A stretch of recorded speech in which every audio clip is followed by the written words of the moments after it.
Mr. Dolly, you have some bills with IRECOs, I believe. You're not next, though. Mr. Rendon is first. Actually, he is. No.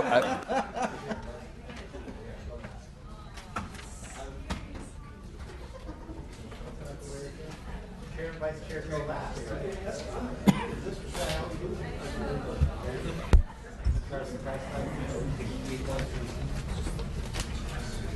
Mr. Rendon, you may. Thank you, Mr. Williams. I am now fearful that Mr. Dowley will take that out against me. AB 694 expands on current practices at the Coastal Conservancy to protect and develop affordable accommodations along the California coast. A recent Coastal Commission report found that among the most popular coastal regions in California, only 8% of the overnight lodging is low cost. I find this troubling as there is so much to experience along our coast here in California. The Coastal Commission, in partnering with the Coastal Conservancy, has done a few things to protect coastal access, creating conditions through their permitting process and through the allocation of in-lieu fees. And I should point out that it is a specific charge of the Commission to provide low-cost accommodations. The Conservancy has been able to develop affordable facilities thanks to these fees and other sources, granting over $9 million to develop 13 affordable accommodations along the coast. But there is still quite a bit to be done. There's close to $10 million in lieu fees that haven't been spent yet, so we need to work together to prioritize that money and future money to retain existing facilities and ensure that new ones are financially accessible to all Californians. Excuse me. AB 694 does a couple of things. First of all, it creates a grant or revolving loan program that will channel existing and future private and public funds toward the maintenance of low-cost accommodations along the coast. The Coastal Conservancy is partially engaged with this already, as it provides grants and money, and has expressed that a revolving loan fund may be a way to formalize these contracts. Thank you. AB 694 additionally requires the Conservancy to create a list of potential low-cost projects. This will help local governments and developers to prioritize and specify where money should be spent. This is another component that the Commission felt would be helpful. So AB 694 creates a simple and cohesive pathway for money in a potentially self-replenishing pot of funds to go to the maintenance of affordable accommodation along the coast. I respectfully ask for your aye vote.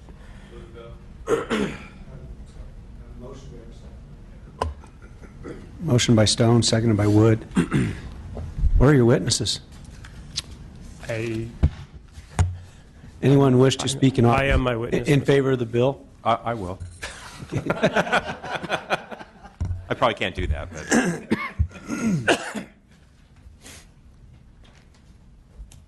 Kyle Jones with Sierra Club, California, in support. Okay, anyone wishing to speak in opposition to the bill? Testimony? Seeing none, we'll bring it back to questions from the members. Seeing none. This is due pass to approach. Oh, do you need to close? I ask for your aye vote, sir. Thank you. Assemblymember Williams? Dolly? No. Dolly, no. Garcia? Hadley? No. Hadley, no. Harper? No. Harper, no. McCarty? Aye. McCarty, aye. Rendon? Aye. Rendon, aye. Stone? Aye. Stone, aye. Wood? Wood, aye. It's got 4 votes. It's on call. It's on call. Thank you. Thank you, members. Thank you, Mr. Chair.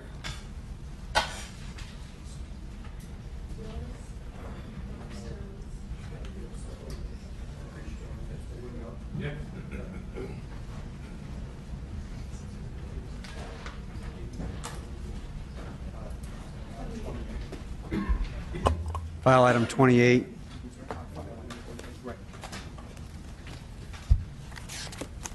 Thank you. That's AB 1274. Thank you, Mr. Chair and members. And first, I'd like to start by accepting the amendments that are recommended by the committee that are found on page 2 of the analysis. Thank you, committee staff, for working with us on this. And AB 1274 is a bill that's designed to help ensure compliance with the California State Lands Commission's permitting for geophysical surveys. These are important permits to ensure protection of coastal resources and marine wildlife. And currently, the permitting authority for geophysical surveys is located in the Commission's oil and gas statute. And this would move the authority to a more appropriate place and ensure that it is happening more consistently across the scope of the Lands Commission's responsibility. And with me here today is Sherry Pemberton from the State Lands Commission in support of the bill. Thank you. Sherry Pemberton on behalf of the California State Lands Commission in strong support and sponsor of this legislation. It simply reorganizes current law. The existing authority was placed in an oil and gas leasing statute in 1941. We feel it's more appropriate to move it to the Commission's general administrative duty area. There are also a number of conditions in the permits that the Commission issues for geophysical survey operations to ensure protections for marine wildlife. So we think this is better, and we hope it will make it more apparent that the permit authority exists. Thank you. Other witnesses in support? You already. Witnesses in opposition? Any witnesses with testimony neither in support nor opposition? To the committee. Move the bill. Motion by Harper, second by Mr. Rendon. Would you like to close, Mr. Stone? Ask for your aye vote. Please call the roll. Assemblymember Williams? Aye. Williams, aye. Dolly? Aye. Dolly, aye. Garcia? Hadley? Aye. Hadley, aye. Harper? Aye. Harper, aye. McCarty? McCarty, aye. Rendon? Rendon, aye. Stone? Stone, aye. Wood? Wood, aye. It's got 8 votes. 8 votes, your bill is out. Thank you. Mr. Dolly, you are up.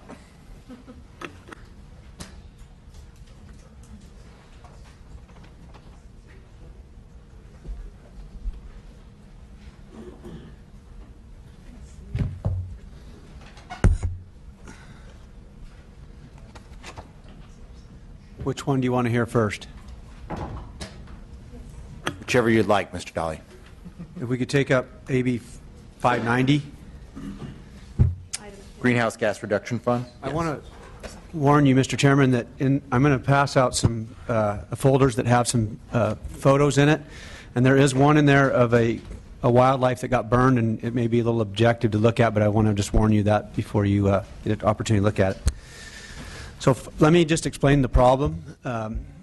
AB 590 is a bill that will help increase biomass in the forest. And what's happened is the forest used to burn every 10 to 15 years naturally before we came along and clear-cut the forest, used it to build our cities, and put lagging in the mines.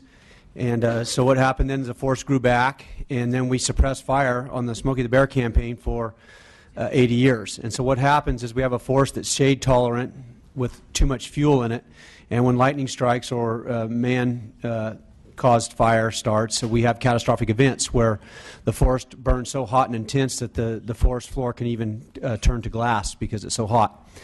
And that releases carbon.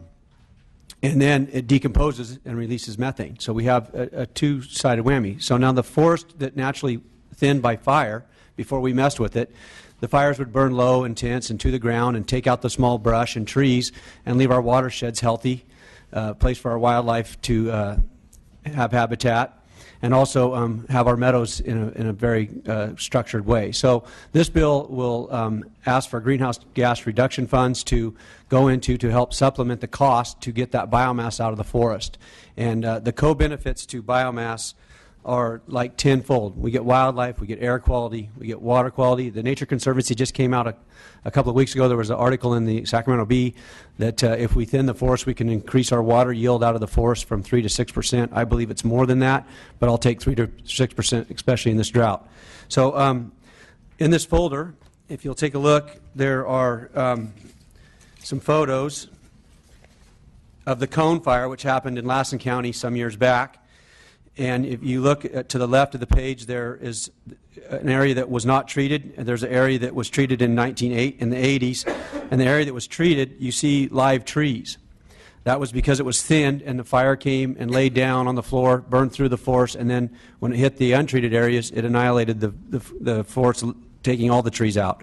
There are some spots in there that you see that there are a few live trees, but the goal is to open this forest up so that it can sustain fire, and we have the tools out there are the biomass plants that are existing. They're having a hard time staying alive because the cost to bring this fuel out of the forest is expensive. I have two other photos I want to draw your attention to. There's one with large trees, and there's a car sitting in the background. That was taken in the 1930s. The other photo, which is has the green trees and a lot of brush, is taken in the same spot in 1994. So our goal is to turn the forest back into these large, older trees, open where fire can sustain in it. The other one I just wanted to show was the one of the deer, which was happened in a fire, and then there's a fifth one of the mudslide after a fire. So I think that this bill is appropriate for the time. I think the Greenhouse Gas Reduction Fund is appropriate to use. We can manage our forest effectively and reduce carbon and help the wildlife and increase the water yields. I have with me Julie Milnowski-Ball from the biomass industry. Motion by Mr. Stone, second by Mr. Wood. Julie Ball on behalf of the California Biomass Energy Alliance. We're the solid fuel biomass power producers that take wood, waste, and residues out of the landfills, out of the fields, and out of the forest to produce renewable electricity.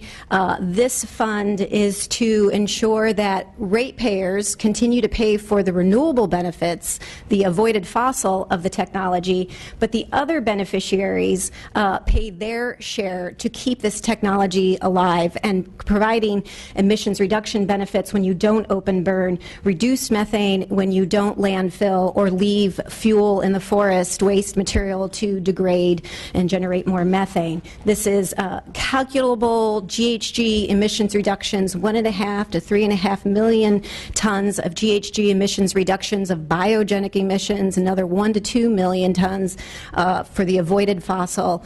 We think this is an appropriate use of the money, not being additional ratepayer dollars, and we ask for your support. Sylvia Solisha on behalf of the San Joaquin Valley Air Pollution Control District. We are in support of the bill. The San Joaquin Valley, as you know, has the most challenging air quality problems in the state, and not just in the state, but in the whole country. The biomass industry plays a vital role in reducing the air quality impact of open burning of agricultural waste. In addition to achieving GHG reductions, we believe that maintaining a viable biomass industry will assist the state in meeting landfill diversion goals and will help with managing the dangerous buildup of forest materials. We ask for your support of this bill. Thank you. Amber Blakes for the Independent Energy Producers Association in support of the biomass revitalization efforts outlined in AB 590, which we believe will help aid the biomass industry in continuing to provide benefits to the RPS program, GHG reduction benefits, as well as good paying jobs in all areas throughout the state. So we ask and urge for your support. Alice Kessler on behalf of Covanta Energy. We own and operate Covanta Delano in Kern County, and our power purchase agreement expires at the end of this year.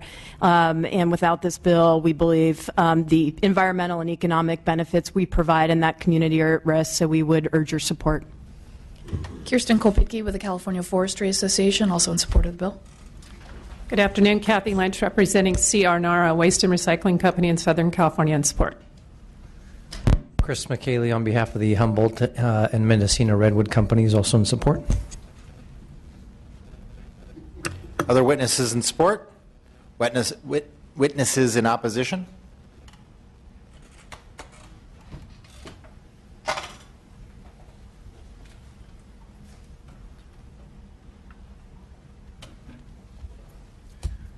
Good afternoon, Mr. Chair and members of the committee. I'm Brian Nowicki with the Center for Biological Diversity. On behalf of the Center for Biological Diversity, our over 100,000 members and supporters in California, I'm speaking today in opposition to AB 590. The Center strongly supports efforts to increase renewable power generation and advocates a rapid shift away from fossil fuels in all economic sectors. However, that shift must avoid unnecessary pitfalls that would exacerbate existing climate, public health, and ecological problems. AB 590 would divert monies from the Greenhouse Gas Reduction Fund that is intended for measurable, meaningful greenhouse gas reductions and use that money solely for the subsidization of wood-burning power plants. A technology that has proven to be inordinately inefficient and expensive, results in negative air quality impacts, and which provides highly questionable benefits for the climate. This bill would, in effect, take funds intended for maximizing greenhouse gas reductions and instead use that money to potentially subsidize some of the least effective options with some of the greatest drawbacks. Wood-burning power plants emit roughly 3 times as much carbon dioxide at the smokestack than do natural gas plants per megawatt hour of energy produced. This excess CO2 can persist in the atmosphere for decades, even centuries, depending on the source of the wood used as fuel, even when the net CO2 reductions from forest regrowth or avoided emissions are taken into account. That is, the potential greenhouse gas reductions from biomass power generation are highly uncertain and likely to take decades to materialize, if they materialize at all. Also, wood-burning power plants produce far higher quantities of air pollutants like nitrogen oxides, particulate matter, and carbon monoxide than the natural gas plants they are intended to displace. Wood-burning biomass plants are also very expensive to operate. High transportation and fuel processing costs, combined with the inherent inefficiency of burning a high-moisture, low-energy fuel like wood chips, results in high prices for electricity. Finally, woody biomass is an extremely blunt policy tool for driving forest management, with tremendous potential for unintended negative impacts to forest ecosystems, wildlife habitat, and water quality. If it is the intention of this committee to subsidize specific forest management actions, I would strongly recommend that such a bill include specific criteria and goals in that direction. Greenhouse gas reduction funds should be used to secure meaningful, measurable, and certain emissions reductions and not prop up uneconomical operations that exacerbate air quality and public health concerns while providing highly questionable climate impacts. The Center respectfully asks for your no on AB 590. Other witnesses in opposition to the committee? Mr. Stone? Thank you. I move this bill because I do think, and having looked at some of these facilities, that we need to address alternatives to our energy market wherever we can. And as we're trying to move towards a 50% goal, trying to move towards a number of goals, that we can't discount any opportunity. And I also agree that there are some potential benefits with respect to the forest that are serious and need to be seriously considered. Now, as for the funding, since you're asking for GGRF, and I'm assuming that if we can pass a bill and get you some GGRF funds in your district, that you'll be a supporter of our efforts to protect GGRF and the RPS. I'll just make that assumption without making you commit to that at this point. Because we really, those are significant tools and should be used in a variety of ways.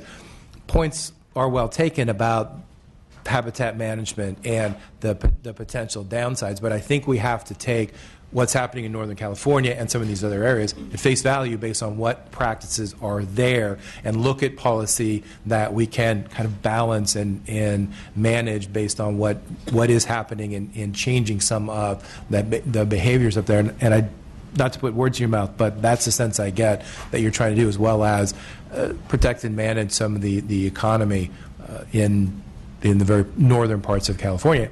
I think that's appropriate. So I'm happy to be a part of it as we work through particulars of funding and how this happens.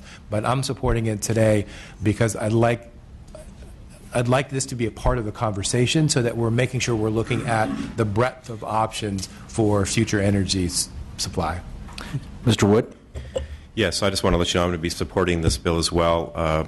I represent a district that has many of the same characteristics as yours, Mr. Dolly. And I also think an important consideration here is that biomass energy is baseload energy. And as we continue to chase the shiny new ball of some really great technologies out there, I think it's important that we look at baseline existing technology that has been successful for many, many years, and as a forest management tool in areas where we have some pretty significantly overgrown forests. It would be a shame to not have this tool as a way to help mitigate some of the forest challenges that we have with overgrowth and so forth. So I have some minor little concerns, long term, but I think in the relative short term here, I think this makes a lot of sense. So thank you. And I'll say I don't think that there's anything incorrect about what Mr. Sawecki said, but burning something in a facility makes less emissions than burning something out of a facility. And that's, to me, the crux of why this is some move like this is needed. And I had some concerns just of the viability of the dollar figure, which is why I wanted to implore the author to integrate with some other funding source as well, such as tipping fee, because as the witnesses realized and expressed, that one of the biggest benefits of this is to keep things from entering some waste stream or another, even if that waste stream is burning open pits. That's not what we want a conclusion of our waste stream. We want to be able to use, for the benefit of the people of California, our natural resources of all kinds. But I didn't feel like it was the right thing to hold this up when it also needs to be double referred to UNC, and I give that privilege to my Democratic members, so I should give it to my vice chair as well.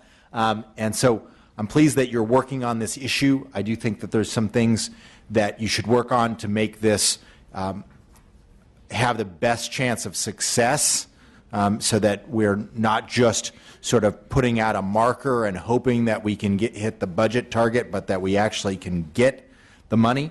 And I'm happy to work with that, with the author on that, and look forward to working with the author on that. Mr. Stone. And I would like to stay a part of the conversation if I could, and as part of that, I'd like to co-author your bill.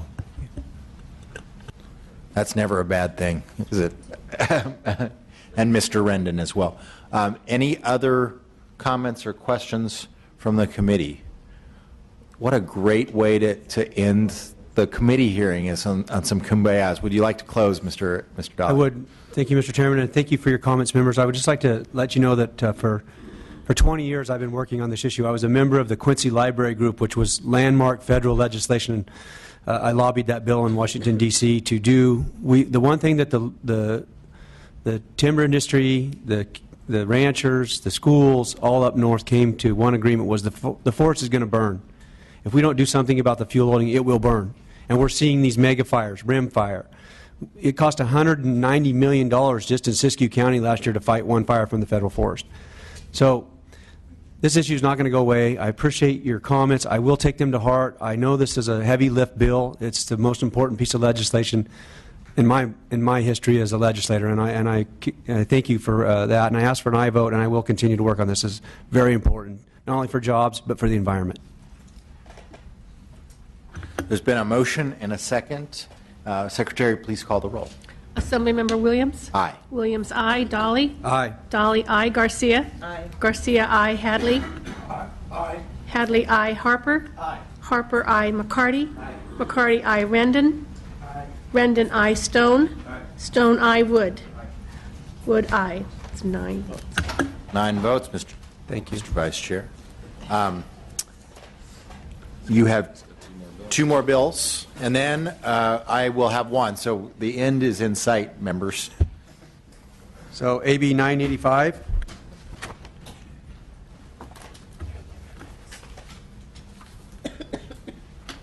And I'll help you out by just saying that there is one amendment, page 3 on line 21, striking out 1 appointee from each household represent A, and strike out lines 22 and 24.